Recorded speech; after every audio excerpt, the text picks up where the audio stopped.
The one area that I've had issues about policy, we have certain state and federal laws protecting our students from immigration enforcement.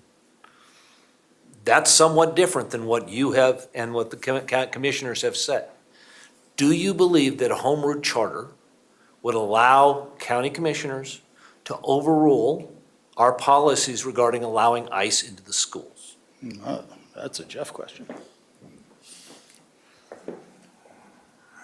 It's a good question. I don't think that's another question that has been asked until this evening about going into your schools and overruling that decision.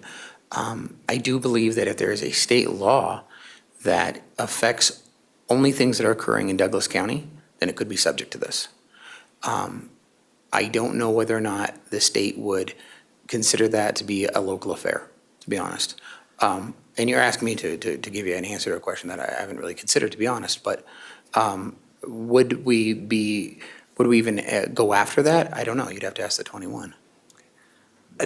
If the 21 say yes, and we have to make a decision, would you agree with me that there could be a situation where the Douglas County taxpayers are paying Phil Weiser? No. And you? Nope. And our state and our county commission to litigate that? Lawyers got to get paid. Now, I'm a lawyer. I'm not necessarily opposed to that, but I don't have a bunch of extra money in my budget for litigation. There would be no additional cost for me. I don't know about Mr. Weiser. Well, again, taxpayers are paying every one of those three people, correct? Yep. And let me tell you a little bit about that. So we've had 6 lawsuits against the state while I've been the county attorney. And in that time, I would have gotten paid the exact same amount. And during that time, I have failed and I've lost some of those lawsuits. Not all of them, but some of them. And I'm in a very fortunate position because the Board of County Commissioners didn't get upset with me because I failed. Didn't get upset with me because I lost.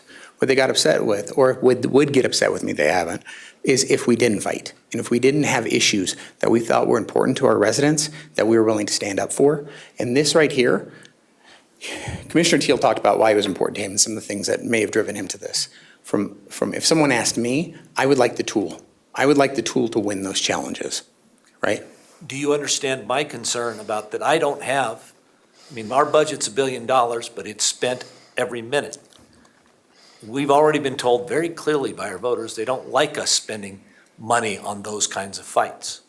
So I understand your county is willing to spend money to litigate. I understand the Attorney General, if they're defending state law, has to litigate.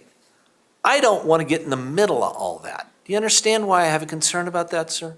Well, then don't get in the middle. Yeah. Well, which one should I follow? If you say one thing and the state says another, what am I supposed to do? Well, if I could interject, Director Geiger, I know we're limited on time and want to be just, again, very direct and candid.